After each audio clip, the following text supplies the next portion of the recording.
কথা শেষ করে আমির আর চোখে পদ্মজার দিকে তাকালো। পদ্মজা ফোপাচ্ছে।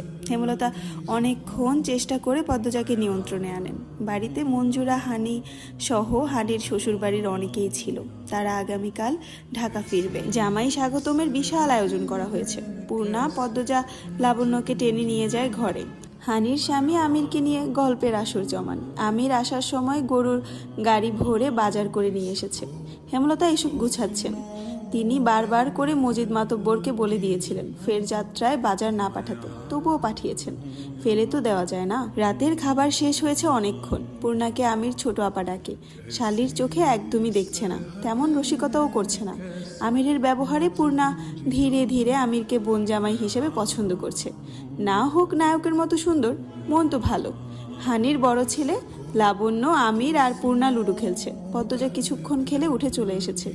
হেমলতা মোর্শেদ বারান্দার বেঞ্চিতে বসেছিলেন। পদ্মজা দরজার পাশে এসে দাঁড়ালো। মোর্শেদ দেখতে পেয়ে ডাকলেন, কিরে মা, আয়। পদ্মজা দুজনের মাঝখানে বসিয়ে দিলেন। তারপর প্রশ্ন করলেন, হোর বাড়ির মানুষেরা ভালো তো? পদ্মজা নতজানু হয়ে জবাব দিল, সবাই ভালো। একটু আধটু সমস্যা থাকবেই, মানিয়ে নিস, জয় করে নিস, সব কিছু অর্জন করে নিতে হয়, বললেন হেমলতা। পদ্মজা হেমলতার দিকে তাকিয়ে মৃদু করে হাসলো। হেমলতা আবার বলল, তোর শাশুড়ি একটু কঠিন তাই না? চিন্তা করিস না, যা বলে করবি, পছন্দ অপছন্দ জানবি, সেই মতো কাজ করবি, দেখবি ঠিক মাথায় তুলে রেখেছে। আচ্ছা আম্মা, বলল পদ্মজা। সব শাশুড়ি ভালো হয় না লতা। আমার শাশুড়ির আজীবন তেল দিলাম, কোনো পরিবর্তন হয়েছে? হয়নি, বললেন হানি। তিনি ঘর থেকে সব শুনেছিলেন, কথা না বলে পারলেন না। হেমলতা এক হাতে পদ্মজাকে জড়িয়ে ধরেন। তারপর হানির উদ্দেশ্যে বলেন, আমার পদ্মর কপাল এত খারাপ নিশ্চয়ই হবে না। পদ্মর অবস্থা আমার মতো হয়েছে। যদি শুনি পদ্মকে তুলে নিয়ে যাব আমার কাছে, তুই মিলিয়ে নিস। আহ থামো তো আপা, আমির লাবণ্য শুনবে, কি ভাববে? হানি আর কিছু বললেন না। চারজন মানুষ নিশ্চুপ বসে রইলেন অনেকক্ষণ। এক সময় হেমলতা রান্নাঘরের দিকে যান। রান্নাঘর গোছানো হয়নি। মোর্শেদ নিজের ঘরের দিকে পা বাড়ান। সারাদিন অনেক ধকল গেছে, ক্লান্তিতে শরীর ভেঙে আসছে। হানি পদ্মজার পাশে বসলেন, বললেন, শোন মা, শাশুড়িরে বেশি তেল দিতে গিয়ে নিজের জীবন নষ্ট করবি না। তোর মায়ের অনেক জ্ঞান অভিজ্ঞতা মানি, কিন্তু লতার শাশুড়ি নিয়ে সংসার করতে হয়নি, তাই সে জানে না। আমি জানি শাশুড়িরা কেমন কালসাপ হয়। এরা সেবা নিবে দিন রাত, বেলা শেষে ভুলে যাবে। নিজের কথা আগে ভাববি, শাশুড়ি ভুল বললে জবাব দিবি, সাথে সাথে নিজের জায়গাটা বুঝে নিবি। পড়াশোনা থামাবি না, পড়বি আর আরামে থাকবি।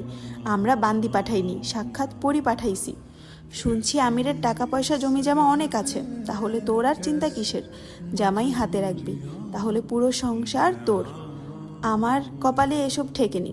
আমি বিয়ের পর থেকে শ্বশুরবাড়ির মানুষের মন রাখতে রাখতে কখন বুড়ি হয়ে গেছি বুঝিনি। বুঝছিস তো? পদ্মজা মাথা নাড়িয়ে সম্মতি জানালো। প্রসঙ্গ পাল্টাতে বলল, মেজো আপা আসে নাই কেন? বিয়ে কবে আপার?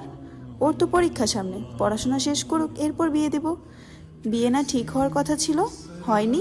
কবে?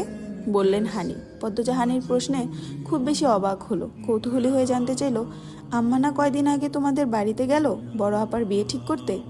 হানি হা হয়ে তাকিয়ে রইলেন পদ্মজার দিকে। তিনি কিছুই বুঝছেন না। তার মেয়ের বিয়ে আবার কবে ঠিক হওয়ার কথা ছিল? পদ্মজা বিয়ে করে কি আবল তাবল বকতেছে? তিনি বললেন, কি বলিস? হানির সহজ সরল মুখখানার দিকে পদ্মজা এক দৃষ্টিতে চেয়ে রইল। সে ভাবছে, আম্মা রাজধানীতে তাহলে কেন গিয়েছিল? মিথ্যে কেন বলেছে? সেদিন রাজধানীতে গিয়েছিল বলেই এত বড় অঘটন ঘটেছিল? না, অঘটন ভাগ্যেই লেখা ছিল, কিন্তু মিথ্যে কেন বলল আম্মা? মাদানী নদীর বুকে কুন্দ ফুলের মতো জোনাকি ফুটে রয়েছে। পদ্মজা তা এক মনে চেয়ে দেখছে। রাত অনেকটা, আমির ঘুমাচ্ছে। 3 দিনে আমিরের সাথে পূর্ণা প্রেমার খুব ভাব হয়েছে। সারাক্ষণ আড্ডা, লুডু খেলা। পদ্মজা যত দেখছে তত আমিরের প্রেমে পড়ছে। আমিরের ঘুমন্ত মুখের দিকে চেয়ে থাকতে থাকতে পদ্মজার মনে পড়ল, আগামীকাল ফিরে যেতে হবে শ্বশুরবাড়ি।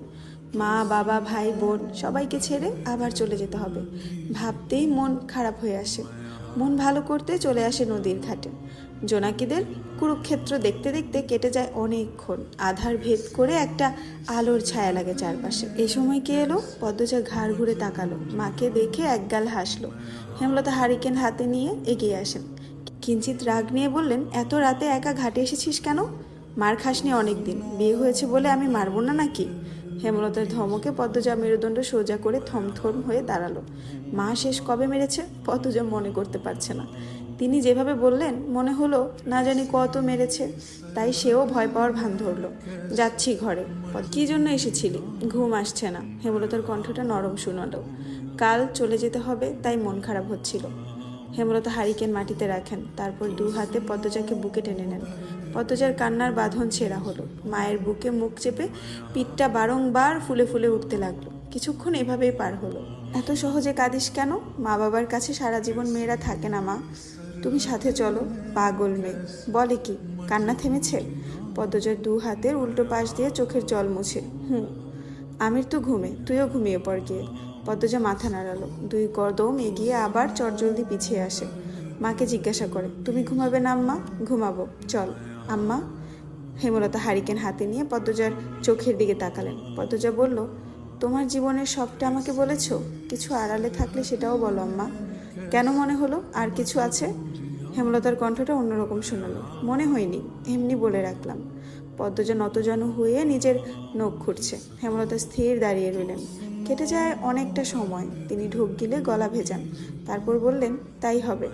পদ্মজা খুশিতে তাকালো। নিশ্চয়ই এখন সব বলবে আম্মা।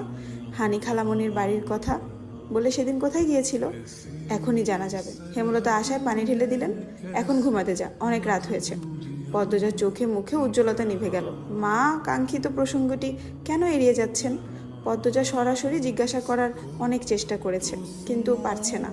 জড়তা ঘিরে রেখেছে তাকে। মা সবসময় নিজ থেকে সব বলেন। নিশ্চয়ই কোনো কারণে এই বিষয়ে চুপ আছেন। পদ্মজা মনে নিজেকে সান্ত্বনা দিল, একদিন আম্মা বলবে অবশ্যই। কালো মেঘে ঢাকা আকাশ, ঝিরিঝিরি বৃষ্টি পড়ছে। লাহারি ঘরের বারান্দায় হাত পা ছড়িয়ে বসে আছেন হেমলতা। সন্ধ্যার আজান পড়বে। চারপাশে এক মায়াবী ঘন ছায়া। মন বিষাদময়। পদ্মজা দুপুরে মোড়ল বাড়ি ছেড়েছে। বিদায় মুহূর্তটা একটু স্বস্তির ছিল না। মেয়েটা এত কাঁদতে পারে? তবে হেমলতার চোখ শুকনো ছিল। মায়ের চোখ শুকনো দেখে কি পদ্মজা কষ্ট পেয়েছিল? কে জানে। হেমলতা বারান্দা ছেড়ে উঠতে গিয়ে আবিষ্কার করলেন শক্তির অবস্থান শূন্যে। তিনি আবার বসে পড়েন। হেসে ফেললেন। পদ্মজা ছাড়া এত দুর্বল তিনি? এটা ভাবতে অবশ্য ভালো লাগে। হেমলতা আকাশের দিকে তাকান। চোখ দুটি জ্বলছে। জল ভরা চোখ নিয়ে আবার হাসলেন। কি যন্ত্রণাময় সেই হাসি। মাটিতে হাতের ভর ফেলে উঠে দাঁড়ান তিনি। এলোমেলো পায়ে লাহারি ঘর ছাড়েন। উঠোনে এসে থমকে দাঁড়ান। বাড়ির গেট খোলা ছিল। পাতলা অন্ধকার ভেদ করে একটি নারী অবয়ব এগিয়ে আসছে বাড়ির দিকে। হেমলতা নারীর ছায়াটি স্পষ্ট মুখ দেখার জন্য অধীর আগ্রহে তাকিয়ে থাকেন। গেটের কাছাকাছি আসতেই হেমলতা আন্দাজ করতে পারেন কে এই নারী। তিনি মৃদু হেসে এগিয়ে যান। অনেক দেরি করলেন আসতে। বাসন্তী উঠোনে পা রেখে বললেন, আপনি আমাকে চিনেন?